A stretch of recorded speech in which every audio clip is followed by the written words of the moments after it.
What if I told you that your daily walk could actually leave your body weaker after 40? Stick around. By the end, you know exactly what to add so walking finally starts working for you. Walking is great for your heart and burning calories, but it doesn't challenge your hips, glutes, or core in the ways you need after 40. Over time, your hips never fully extend, your glutes stay switched off, and your ankles never learn to truly stabilize. That means more aches in your knees and lower back, plus wobbling on uneven ground. To fill that gap, we need a few targeted moves. Let's get right into the first one. Hip hinge with dumbbell. Stand with a dumbbell at your hips, feet hip width apart. Push your hips straight back, keep a slight bend in your knees, and maintain a neutral spine.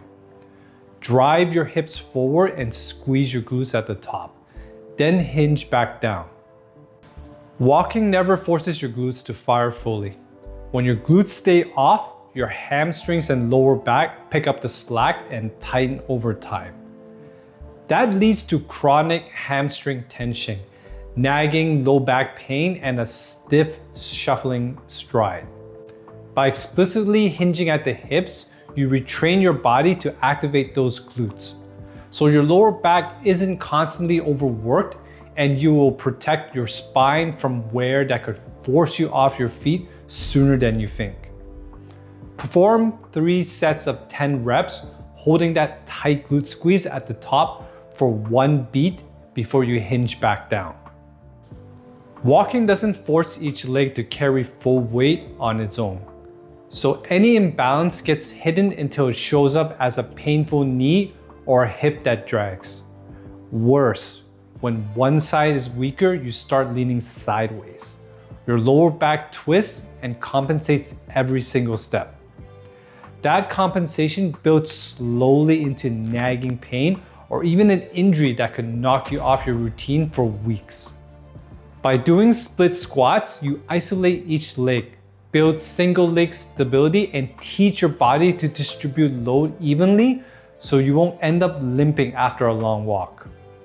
Take a split stance with your front foot flat and your back toes resting on the floor. Lower straight down until your front thigh is parallel to the ground, keeping your torso tall. Press up through your front heel and squeeze that front glute at the top. Then return to standing. Do 3 sets of 8 reps per side, pausing at the bottom for 2 seconds before you stand back up. Walking barely overrides your hips or challenges your core under load. That means your glutes don't learn to fire fully and your core doesn't learn to brace. So any slight unevenness underfoot can throw you off and risk a fall. Over months, that adds up to weaker hip hinges and a core that never learns to protect your spine. By bracing your core and marching one leg at a time, you reinforce the timing and strength needed for a stable, upright gait. So you walk without hesitation, even on gravel or hills. Lie on your back with knees bent and feet hip width apart. Press through your heels until your hips form a straight line from shoulders to knees. Then squeeze your glutes. While holding that bridge, lift one knee toward your chest. Lower it, then switch sides. That counts as 1 rep. Perform 3 sets of 10 marches per side, holding each bridge for 2 seconds before you switch legs. Combine hip hinges, split squats, and glute bridge marches 2 times a week on your off days. These 3 moves address exactly what walking misses: hip extension, single leg strength, and core glute firing. After 2 weeks of this routine, your walks will feel noticeably easier. No more knee aches halfway through and no wobbling on curbs. Make sure to check out my other video that covers the next step in rebuilding your body. And don't forget to hit that subscribe button for more fitness tips that keep your body strong for life. Stay strong.